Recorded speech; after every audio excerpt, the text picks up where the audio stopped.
নমস্কার প্রিয় দর্শকবৃন্দ, আপনাদের সবাইকে স্বাগত আমাদের ইউটিউব চ্যানেলে। তো বন্ধুরা, ইতিমধ্যে আমরা কিন্তু জানি যে আমাদের দক্ষিণবঙ্গে ডিভিসি জল ছাড়ার কারণে বিভিন্ন জায়গায় প্লাবিত হয়েছে এবং সেই সব এলাকার ফসলপাতি কিন্তু ক্ষতিগ্রস্ত হয়েছে এবং সাধারণ মানুষের জনজীবন কিন্তু এখন ব্যাহত। সেই সব অঞ্চলে দক্ষিণবঙ্গের বিভিন্ন এলাকায়, যেমন ধরুন পূর্ব বর্ধমান, পূর্ব মেদিনীপুর, পশ্চিম মেদিনীপুর, বাঁকুড়া, বিভিন্ন জায়গায় কিন্তু জলমগ্ন হয়েছে এবং সেই জন্য কিন্তু কৃষকদের সুবিধার্থে বা যেসব অঞ্চল জলমগ্ন হয়েছে বা যেসব ফসলপাতি ক্ষতিগ্রস্ত হয়েছে তার ফলে কিন্তু কৃষকদের ক্ষতিপূরণ দেওয়ার জন্য সরকারের তরফ থেকে বলা হয়েছে। তো সেই সংক্রান্ত বিষয়ে বিস্তারিত আপডেট কিন্তু চলে এসেছে এবং সেই সংক্রান্ত বিষয়ে কি বলা হয়েছে সেটা আপনাদেরকে জানাবো। তো বন্ধুরা, বেশি দেরি না করে ভিডিওটা শুরু করা যাক। তো এখানে বলা হয়েছে, দেখুন, যে লাগাম ছাড়া বৃষ্টি ও ডিভিসি জল ছাড়ার কারণে রাজ্যে বন্যা পরিস্থিতি।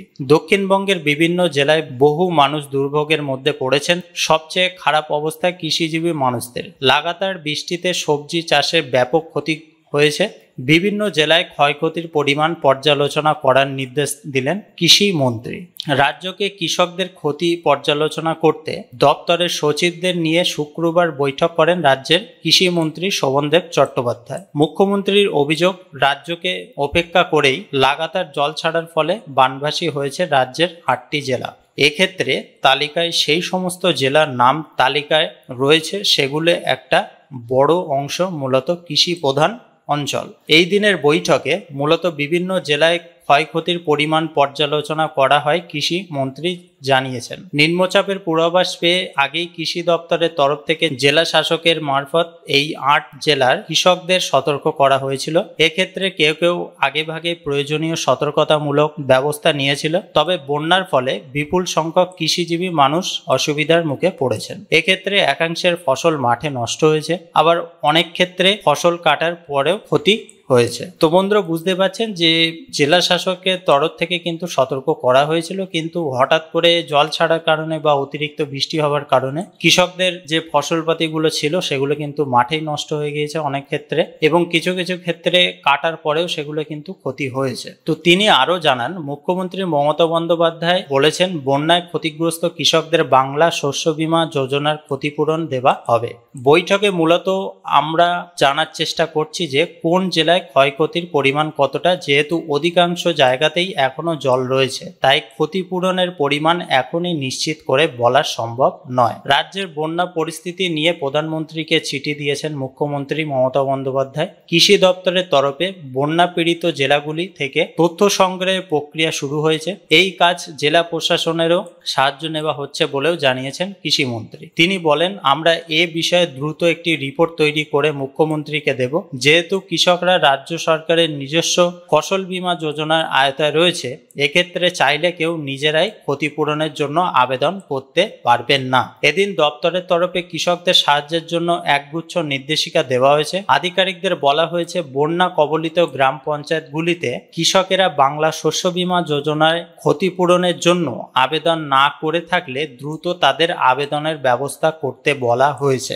অর্থাৎ আপনাদের এলাকায় যদি জল উঠে থাকে এবং আপনাদের ফসলপাতি যদি ক্ষয়ক্ষতি হয়ে থাকে, তো আপনাদের যে গ্রাম পঞ্চায়েত আছে, মুখ্যমন্ত্রী নির্দেশ দিয়েছে আপনাদের নিজস্ব গ্রাম পঞ্চায়েতে গিয়ে যদি আপনারা বাংলা শস্য বীমা যোজনায় আপনাদের ফর্মটা যদি এখনো অবধি নথিভুক্ত না করে থাকেন, তাহলে কিন্তু অবশ্যই আপনাদের গ্রাম পঞ্চায়েতে গিয়ে সেটা করে নিন এবং প্রয়োজনে 30শে সেপ্টেম্বরের মধ্যে ক্যাম্প করে এই আবেদনের ব্যবস্থা করার কথা বলা হয়েছে। এবং যদি প্রয়োজন হয় তাহলে কিন্তু 30শে সেপ্টেম্বরের মধ্যে আবার একটা ক্যাম্প করা হবে এবং সেই ক্যাম্পের মাধ্যমে কিন্তু যারা যারা এখনো অবধি আবেদন করেনি তাদের নামটা কিন্তু নথিভুক্ত করা হবে।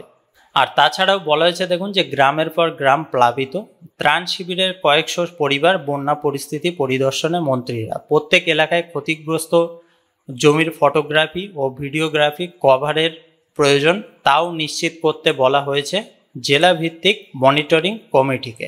দপ্তরের আধিকারিকদের বলা হয়েছে, জল নামাতেই দ্রুত ক্ষয়ক্ষতির রিপোর্ট জেলা শাসকদের কাছে জমা করতে। তো বন্ধুরা, খবর সূত্রে কিন্তু জানা যাচ্ছে যে বিভিন্ন জায়গায় কিন্তু জল এখনো নামেনি, এখনো কিন্তু জল আছে এবং মালদার ভূতনিতেও কিন্তু ক্ষয়ক্ষতি হয়েছে প্রচুর পরিমাণ।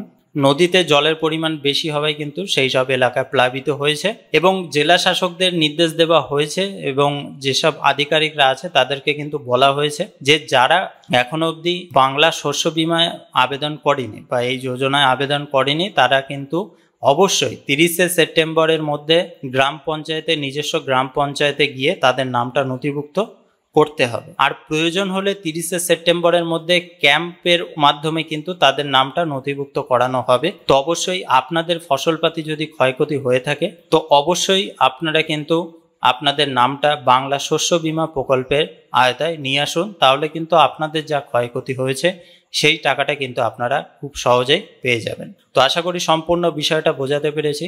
আর দেরি না করে এই কাজগুলো করে ফেলুন, কারণ যেখানে যেখানে ক্ষয়ক্ষতি হয়েছে সেই সব এলাকার মানুষদের বাংলা শস্য বীমা প্রকল্পের টাকাটা কিন্তু খুবই তাড়াতাড়ি দিতে চলেছে রাজ্য সরকার। যদি ভিডিওটা ভালো লেগে থাকে অবশ্যই একটা লাইক করতে কিন্তু ভুলবেন না। আর যদি কোনো প্রকার জিজ্ঞাসা করার থাকে, কোনো প্রশ্ন থাকে, অবশ্যই কিন্তু সেটা জানাবেন। তো আপনারা সবাই সাবধানে থাকুন এবং সুস্থ থাকুন। আপনাদের এলাকায় যদি এখনো জলমগ্ন হয়ে থাকে তো অবশ্যই সাবধানতা অবলম্বন করেই চলুন। ভিডিওটা এই অবধি শেষ করছি। আর এতক্ষণ আমাদের এই ভিডিওটা দেখার জন্য আপনাদেরকে অসংখ্য ধন্যবাদ।